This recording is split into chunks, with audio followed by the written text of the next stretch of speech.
പ്രവാസ ലോകത്തെ വാർത്തകൾ.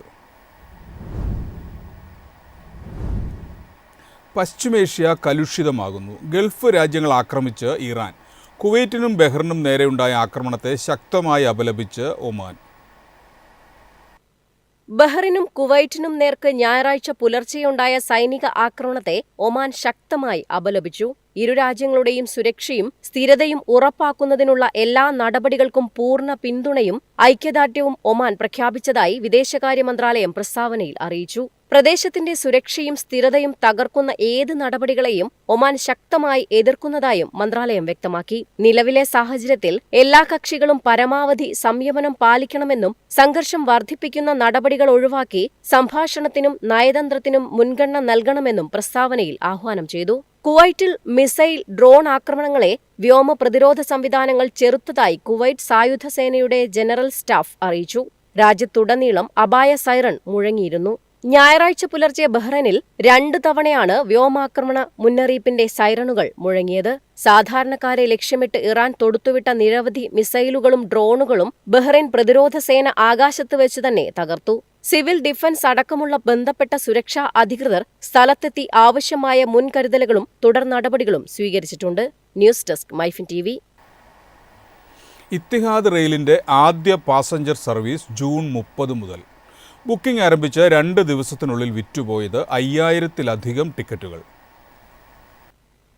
UAEയുടെ ഗതാഗത ചരിത്രത്തിലെ പുത്തൻ നാഴികക്കല്ലായ Etihad rail passenger service June 30-ന് ഫുജൈറയിൽ നിന്ന് പുറപ്പെടും. ടിക്കറ്റ് ബുക്കിംഗ് ആരംഭിച്ച് വെറും 2 ദിവസത്തിനുള്ളിൽ ടിക്കറ്റ് ബുക്ക് ചെയ്തത് 5000-ലധികം യാത്രക്കാർ.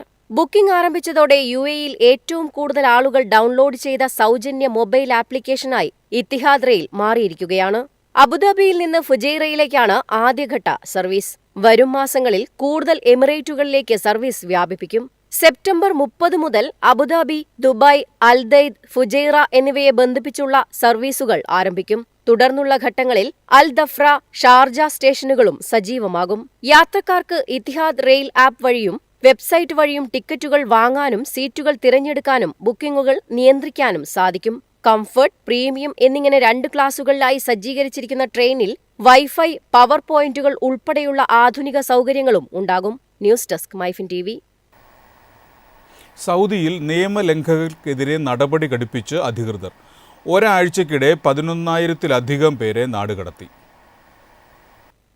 താമസ, തൊഴിൽ, അതിർത്തി സുരക്ഷാ നിയമങ്ങൾ ലംഘിച്ചതിന് സൗദി അറേബ്യയിൽ കഴിഞ്ഞ ഒരാഴ്ചക്കിടെ 11,000-ലധികം വിദേശികളെ നാടുകടത്തി. രാജ്യവ്യാപകമായി സുരക്ഷാ ഉദ്യോഗസ്ഥർ നടത്തിയ കർശനമായ പരിശോധനകളിലാണ് ഇവർ പിടിയിലായത്. സൗദി ആഭ്യന്തര മന്ത്രാലയമാണ് ഇക്കാര്യം ഔദ്യോഗികമായി അറിയിച്ചത്. ജൂൺ 18 മുതൽ ജൂൺ 24 വരെയുള്ള ദിവസങ്ങളിലാണ് വിവിധ സർക്കാർ വകുപ്പുകളെ ഏകോപിപ്പിച്ചുകൊണ്ട് രാജ്യത്തുടനീളം സംയുക്ത പരിശോധനാ ക്യാമ്പയിനുകൾ നടന്നത്. ഈ കാലയളവിൽ ആകെ 15,231 നിയമലംഘകർ അറസ്റ്റിലായി.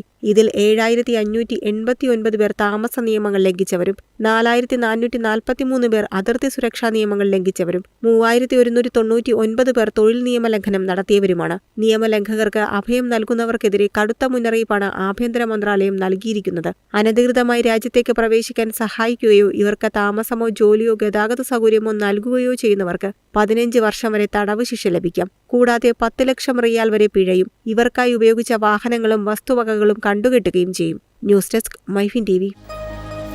എളുപ്പത്തിൽ സമ്പാദ്യം വളർത്താം. ഇന്ന് തന്നെ മൈഫിൻ TV ആപ്പ് ഡൗൺലോഡ് ചെയ്യൂ.